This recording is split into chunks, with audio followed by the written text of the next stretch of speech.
नमस्कार मित्रांनो, ॲग्रीकट्टा यूट्यूब चॅनलमध्ये आपले सर्वांचे स्वागत आहे.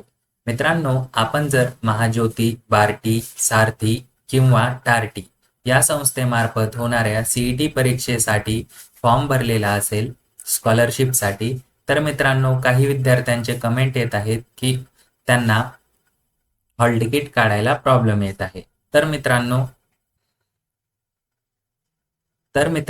आपल्यासाठी महत्त्वाची सूचना त्यांनी दिलेली आहे. दिनांक 23/7/2024 रोजी ही नोटीस त्यांनी दिलेली आहे. यामध्ये बघू शकता, सध्या मित्रांनो आपण जर प्रयत्न करत असताल आणि आपण MPSC, UPSC यांच्या CET साठी फॉर्म भरलेला असेल आणि आपण प्रयत्न करत असताल तर आपले हॉल तिकीट जनरेट झालेले नाही.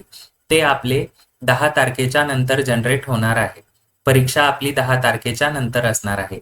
परंतु सध्या कोणत्या परीक्षेचे हॉल तिकीट SSC म्हणजेच स्टाफ सिलेक्शन कमिशन यांची जी CGL ची परीक्षा होणार आहे, जी की TRTI त्यानंतर सारथी, महाज्योती यांच्या मार्फत होणार आहे, त्यांची परीक्षा 31/7/2024 रोजी आहे.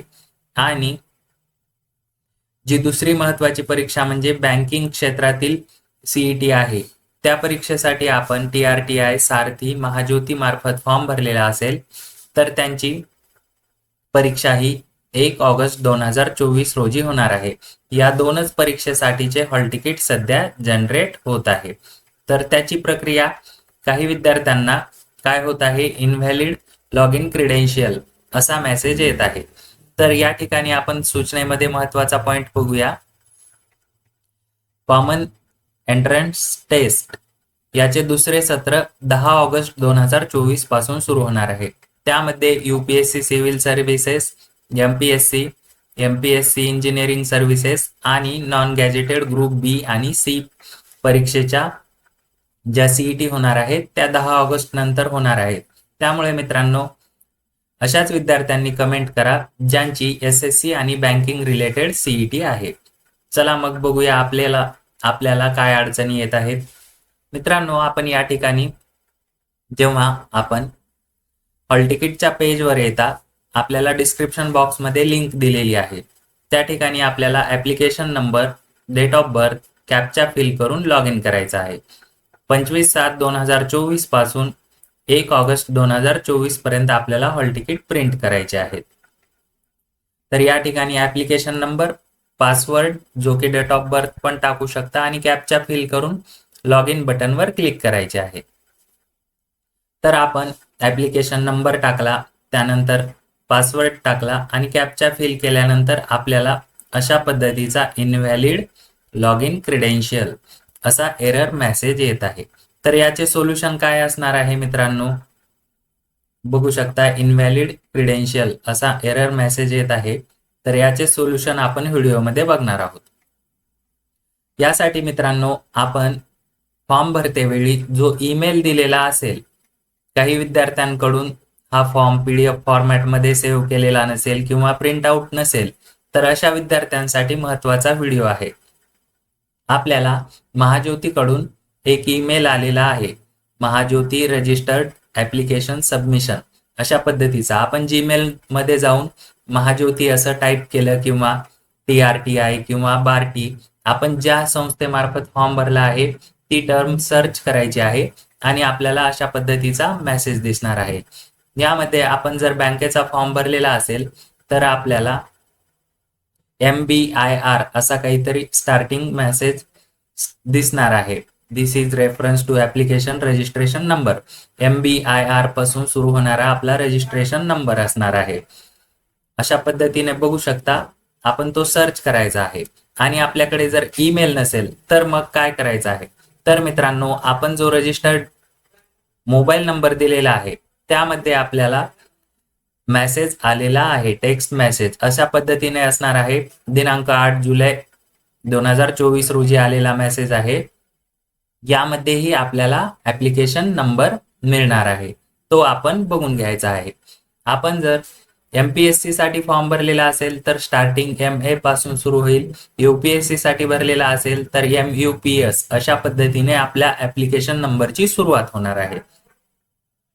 बघा, अशा पद्धतीने आपण आपला ऍप्लिकेशन नंबर शोधायचा आहे आणि ऍप्लिकेशन नंबर टाकताना घ्यायची काळजी. आता बघा पुढे आपण ऍप्लिकेशन नंबर कसा टाकायचा आहे. आपण जर मोबाईलवर फॉर्म भरत असाल तर मित्रांनो आपले कॅप्स लॉक ऑन असायला पाहिजे. म्हणजे हा जो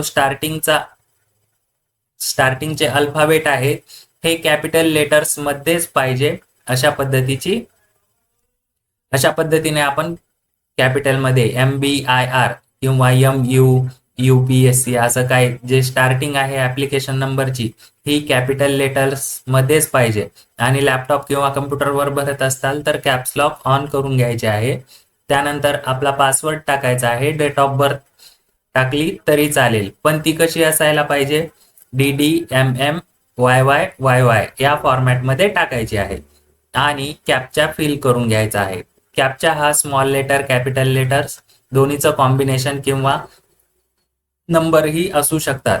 आणि आणखी आपल्याला काही क्वेरी असतात तर या ठिकाणी त्यांनी दिलेलं आहे frequently asked questions, how do I download my admit card यावर क्लिक करून आपण बघायचं आहे.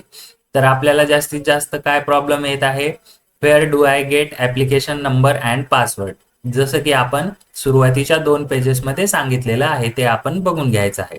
डेट ऑफ बर्थ टाकायची असेल तर ती आपण DDMMYYYY या फॉर्मॅटमध्येच टाकायची आहे.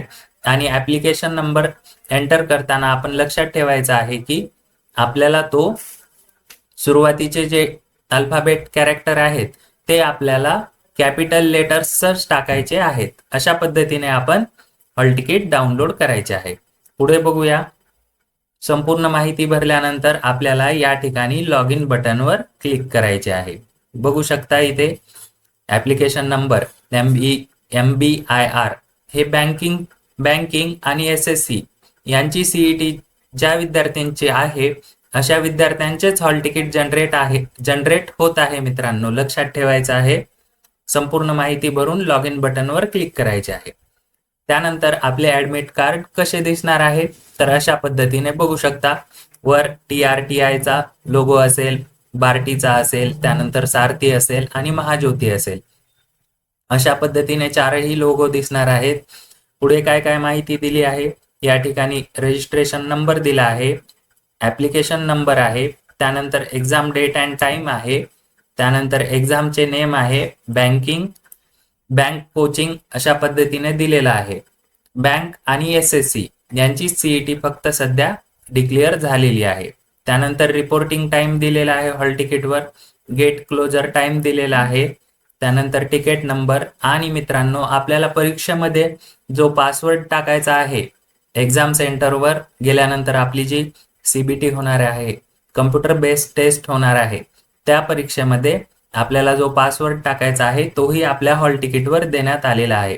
त्यानंतर आपले एक्झाम सेंटर नेम आणि ऍड्रेस दिलेला आहे.